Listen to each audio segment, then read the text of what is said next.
My wife was caught cheating with 3 men. I hired a private investigator and exposed her. My wife's betrayal was so extensive that I had to hire a private investigator just to figure out how many men she was sleeping with behind my back. I am 34 years old and my wife is 31. We have been married for 5 years, but we have been partners since our late teens. Basically, 14 years together total. We are each other's first everything. First serious relationship, first sexual partners, first love, even hoping to start a family in the near future. I deeply trusted my wife and never thought she would do anything as drastic as holding hands with another man. None of us ever think our partner will betray us. So, imagine the shock when I discovered that her cheating went full-blown nuclear with multiple men. Over the past several months, I noticed that her behavior was becoming increasingly suspicious. New hairstyles that she would spend hours perfecting for no apparent reason. Makeup that was more elaborate and seductive than anything she had worn during our entire relationship. New clothes that were more provocative and expensive than her usual conservative style. She had developed a mysterious new friend group of whom I knew nothing about and had never met. These so-called friends seemed to consume all her free time and attention. She started posting what I can only describe as thirst trap pictures on Instagram. I do not have social media to monitor her, which gave her the perfect cover for whatever she was really doing. She routinely stayed out late with these supposed friends or claimed to have sleepovers with female coworkers. Her excuse was always that she would be too drunk to drive herself home on random nights during the week. This was happening routinely for several months, multiple times per week. I was so emotionally exhausted from my career that I didn't have the energy to put the pieces together initially. I work 70+ hour weeks with an erratic schedule that includes nights and weekends. My job in logistics coordination requires me to be available around the clock for emergency shipments and customer demands. I was in pure survival mode, just trying to keep up with the demands of providing for our household. But even in my exhausted state, something felt fundamentally wrong about her behavior. On a couple of occasions, I somewhat lightly asked her if she was cheating. She brushed it off with dismissive responses, suggesting I was being paranoid and working too much. She would turn the conversation around to make it seem like I was the problem for even suggesting such a thing. The breaking point came a few weeks ago when we were watching television and she was vigorously texting on her phone all night. The constant buzzing and her intense focus on the screen finally seemed too suspicious to ignore. She had a unique text tone for someone she was texting, which was odd because I had never heard that sound before. When she went to the bathroom, I made the decision that would change everything. I searched her phone with the S word and discovered messages with not one, but multiple different men. The sheer volume of explicit conversations was staggering. She was not just having one affair, but what appeared to be several simultaneous relationships with different men. Each conversation thread revealed a different level of intimacy and sexual activity. Some were clearly ongoing physical relationships, others seemed to be men she was trying to seduce. I quickly took screenshots of the most damning evidence before she returned. The betrayal was so much worse than I had ever imagined. This was not a single mistake or moment of weakness. This was a systematic pattern of deception involving multiple men over several months. Reading through the messages just made me angry. She was coordinating meetings with different men on different days of the week. She used work, friends, and family as cover stories for her various affairs. Some of the sexual acts she was describing with these men were things she had never done with me or wouldn't even consider doing with me. She was essentially living as a single woman while keeping me as her financial safety net. That night, after she fell asleep, I made the decision that would ultimately expose everything. I was going to hire a private investigator. If she was juggling multiple affairs, I needed to know exactly how many men were involved. I needed evidence that would hold up in court. Most importantly, I needed to know the truth before I made any decisions about our marriage. I could not confront her with just the phone evidence because she would likely destroy any other incriminating evidence. A private investigator could follow her and document her activities without her knowledge. They could identify all her affair partners and gather photographic evidence of her betrayals. I started researching private investigators online that very night. The next morning, while she was at work, I contacted 3 different agencies to get quotes and timelines. I wanted to move quickly before she suspected that I knew anything. Her behavior had been so blatant that I figured it would not take long for a professional to gather evidence. Within 2 days, I found a private investigator with excellent reviews. The plan was to have her followed for at least a week to establish patterns and identify all her affair partners. I was going to get the complete truth about what my wife had been doing behind my back. Then I was going to decide whether to try to save our marriage or end it permanently. But first, I needed to know exactly how deep this betrayal went. Based on what I had seen on her phone, 3 men were probably just the beginning. The private investigator I hired was a former police detective. We met at his office where I provided him with photos of my wife, her work schedule, and her vehicle information. I also gave him copies of the most incriminating text messages I had found on her phone.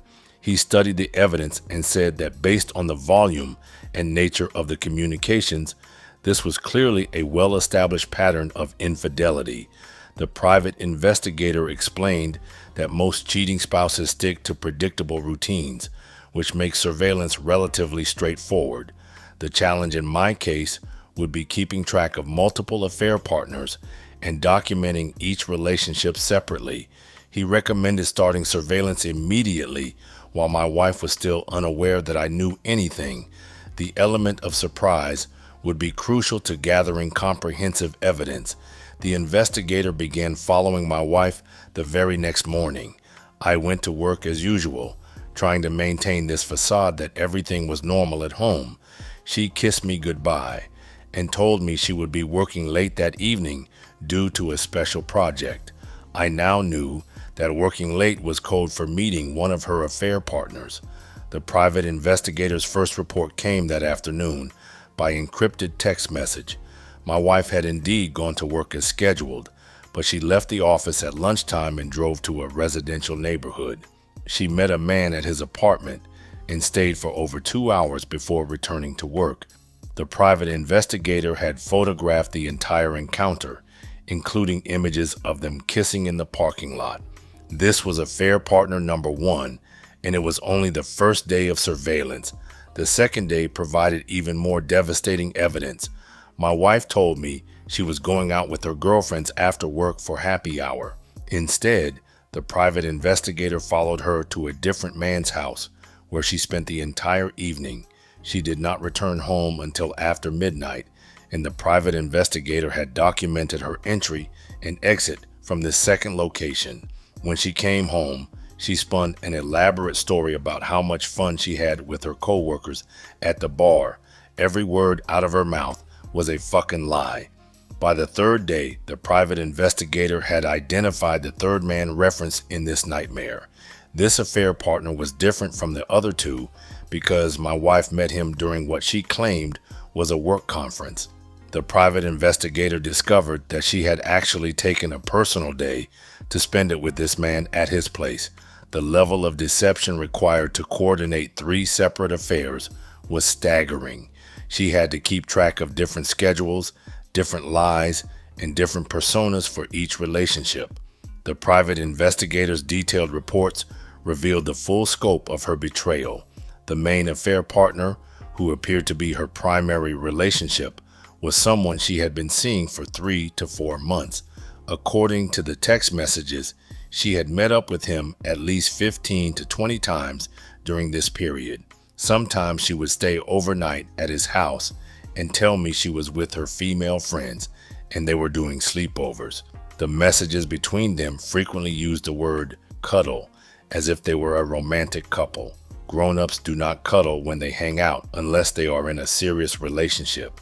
She had even gone on a weekend vacation with this man to a resort about 3 hours away. She had told me it was a girls' weekend with her coworkers, but the private investigator found evidence that it was just the two of them. In the photos from that trip, she was not wearing her wedding ring, which suggested she was presenting herself as single. I suspect this affair partner had no idea she was married, based on how comfortable they appeared together in public. The private investigator also uncovered the financial aspect of her betrayal.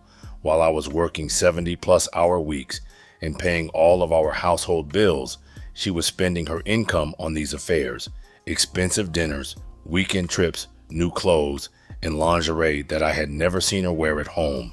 She was essentially financially abusing me by using my money to maintain our household while spending hers on her secret relationships. The most disturbing information came from the text messages I had already found on her phone. My wife was having unprotected sex with at least two of these men, according to her own explicit messages. She is not on birth control, which means she was risking pregnancy with affair partners. She was also risking exposing me to sexually transmitted diseases without my knowledge or consent. The text messages were sexually explicit in ways that made me sick. She was describing sexual acts with these men that she had never done with me during our entire relationship. She would tell them how much she loved performing certain acts and how obsessed she was with sex with them. Meanwhile, our own physical relationship had become practically non-existent over the past few months. Now I understood why she had no interest in intimacy with me. She was getting all of her physical and emotional needs met by three other men. The private investigator explained that this level of multiple affairs usually indicates someone who is completely checked out of their marriage. My wife was not just seeking attention or validation from one person. She was actively maintaining multiple relationships while using me as her financial safety net. The most painful part was knowing from her messages how she would coordinate these meetings and then come home to me acting like a loving wife. She would sleep next to me, kiss me goodnight, and pretend to care about our future together, all while being freshly contaminated by her affair partners. The private investigator completed his surveillance investigation after one whole week. His final report contained photographs, timestamps, and addresses for all three affair partners. He had documented a total of 8 separate meetings between my wife and her 3 affair partners during that single week. This was not occasional cheating or a momentary lapse of judgment. This was a carefully orchestrated system of deception that had become her regular routine. I now had more visual evidence than I could ever need for divorce proceedings. But more importantly, I finally had the complete truth about what my wife had been doing behind my back. The woman I had loved and trusted for 13 years was not the woman I married. Armed with the private investigator's surveillance evidence and the text messages I had found on her phone, I knew it was time for the confrontation. I was not going to let this charade continue for another day. I decided to wait until she came home from what she claimed was another work event. She walked through the door around 9 in the evening, acting completely normal and asking about my day. I told her we needed to talk and asked her to sit down in the living room. She must have sensed something was wrong because her demeanor immediately changed. I started by asking her directly if she was having an affair. She gave me the same dismissive response she had used before, claiming I was being paranoid and working too much. That was when I pulled out the private investigator's photographs. The first image showed her kissing affair partner number 1 in the parking lot of his apartment complex. The timestamp clearly showed it was during work hours when she claimed to be in meetings. I continued showing her photograph after photograph, documenting her meetings with all 3 men. Different days, different locations, different affair partners. The visual evidence was overwhelming and undeniable. She tried to give some bullshit explanation about these being work colleagues or old friends, but the photographs clearly showed intimate behavior that had nothing to do with professional relationships. I then pulled out printed copies of the text messages I had found on her phone. The explicit sexual conversations with multiple men, the coordination of overnight stays, and the lies about girls' weekends. Everything was documented in her own words. She broke down crying and started begging me to let her explain. She claimed that she had been feeling lonely and neglected due to my work schedule, that she had sought attention elsewhere because she felt sad, lonely, and insecure. She said she was looking for validation that I was not providing. What complete nonsense. I told her she was not justified, despite the excuses. For your information, she was aware of my career path before we got married. She has said she would always be by my side through the demands of my job.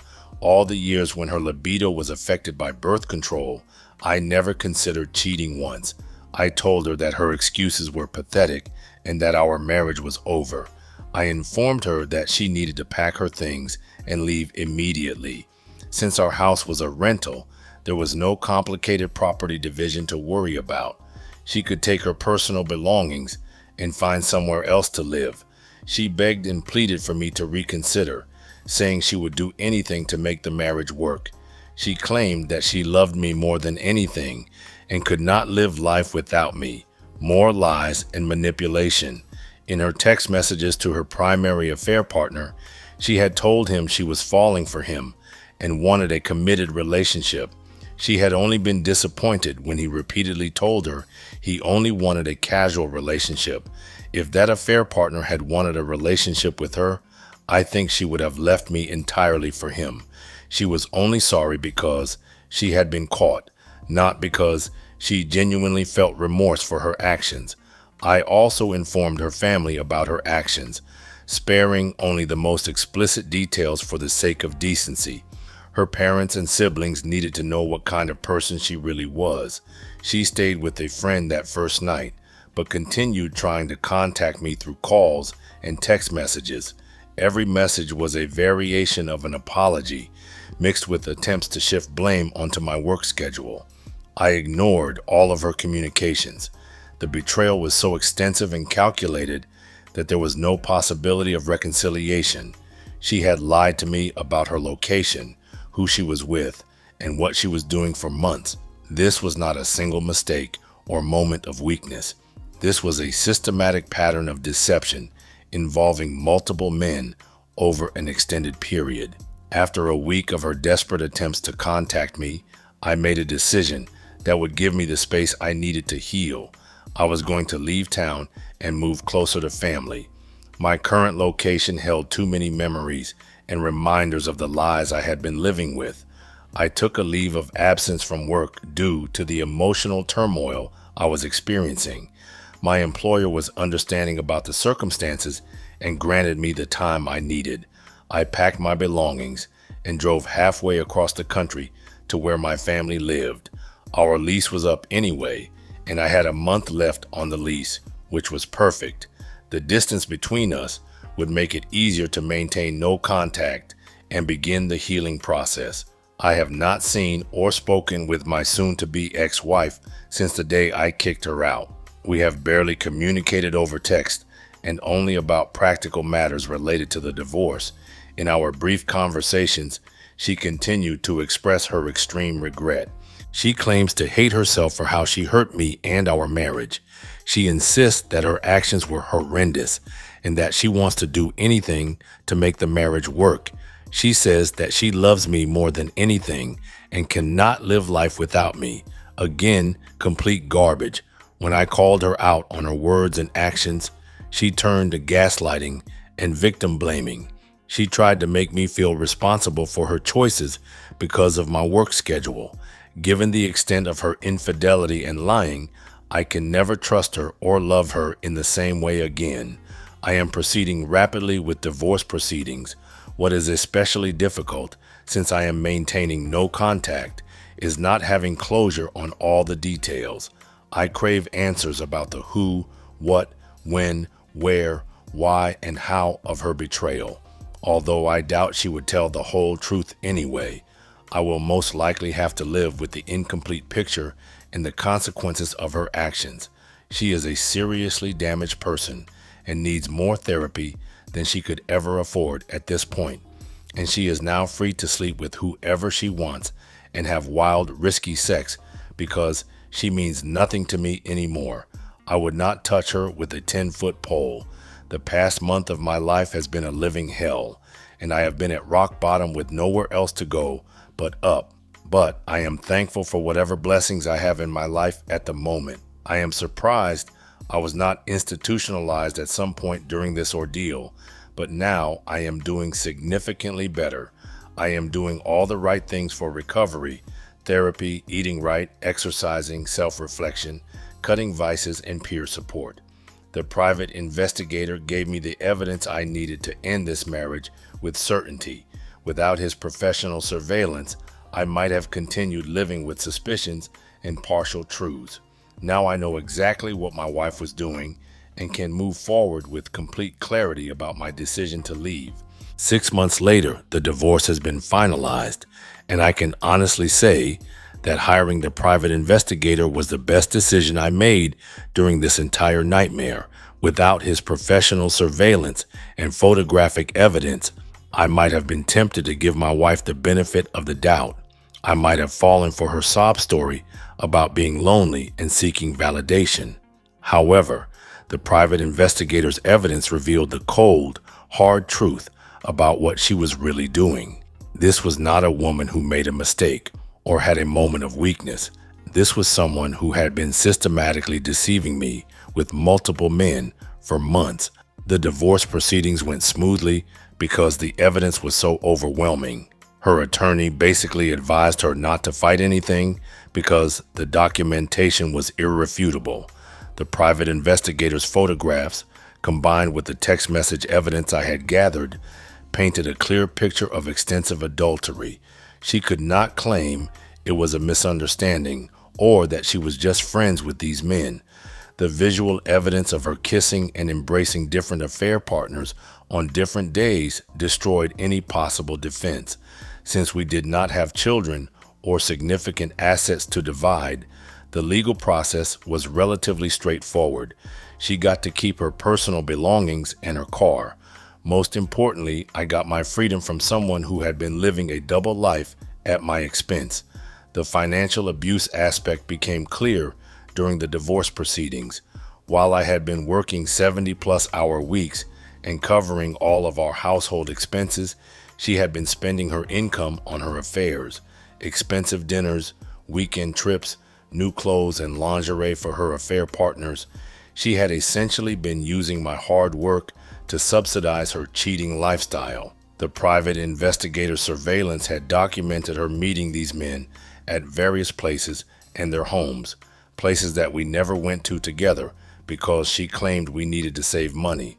Meanwhile, she was dropping serious cash on impressing her affair partners. My ex-wife tried to contact me several times during the divorce process, long emails apologizing for her actions and expressing deep regret. She claimed that therapy had helped her understand why she had made such terrible choices. She begged for one more chance to prove that she could be faithful. I deleted every message without reading them. Reconciliation is not always the answer, despite what so-called experts claim. In fact, reconciliation rarely leads to the wonderful outcome that marriage counselors try to sell you. For one, it requires a significant amount of work from both parties. Second, there is no guarantee that your cheating partner will not cheat again. In my case, the betrayal was so extensive that trust could never be fully rebuilt. She had actively maintained relationships with 3 different men over several months.